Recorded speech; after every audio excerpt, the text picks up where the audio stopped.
Yo, so I went to go see the movie Hurry Up Tomorrow with The Weeknd playing in that joint, right?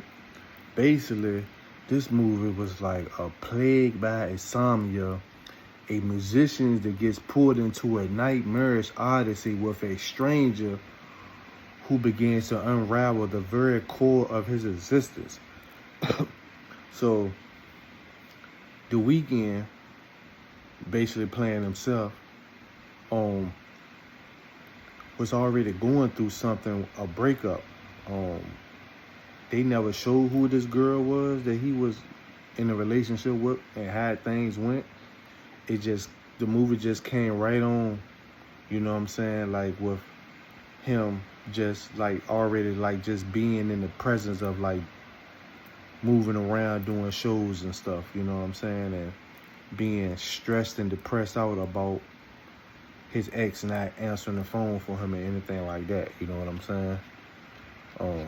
He was very stressed. He didn't really want to do shows for real. He was so stressed out about this girl. So Hurry Up Tomorrow is a film that is inspired by a real life event, but it's not a literally retelling of it. You know what I'm saying? The Weeknd, who plays the fictionalized version of himself, attributes the film origins to a real incident where he lost his voice during a concert performance. While the film draws on these events and explores themes of mental health and existentialism, it ultimately presents a fictionalized account of the Weeknd's struggles and experience. You know what I'm saying? The core incident where the Weeknd lost his voice during a concert performance is a real event that, you know, that served as a catalyst for the film. So they kind of like, you know, mixed in facts with fictional in this movie. You know what I'm saying? The film is not a documentary or a direct recreation of the event. It is a fictionalized interpretation of the Weeknd's life, featuring a fictionalized version of himself struggling with insomnia, mental health, and just a messy life. You know what I'm saying? Like, the movie was weird. And the stranger that he met at the concert, he brought her with him one night after an event. You know what I'm saying? I guess it was to fulfill his void of loneliness and all that from, you know, his ex. But she turned out to be a cuckoo for real.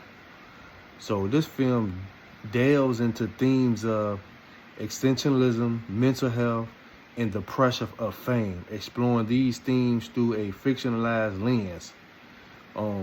The film served as a companion piece to the Weeknd's album of the same name, Hurry Up Tomorrow, which is a dope album, which, you know, had a lot of the theme music in the movie too, with songs and lyrics from the album integrated into the film, you know what I'm saying, narrated. In essence, Hurry Up Tomorrow is a fictionalized narrative inspired by a real-life incident, exploring the psychology,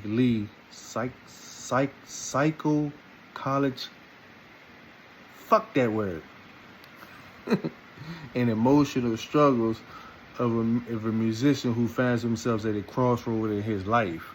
Yeah, as it went on, I was like, okay, this joint decent. You know what I'm saying?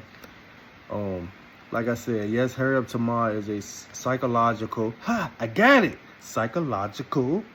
Fuck the English word. Fuck the English language. You know what I'm saying? Psychological. This is a psychological horror movie. I got it. It's psychological horror movie. You know what I'm saying? It is a feature film starring The Weeknd.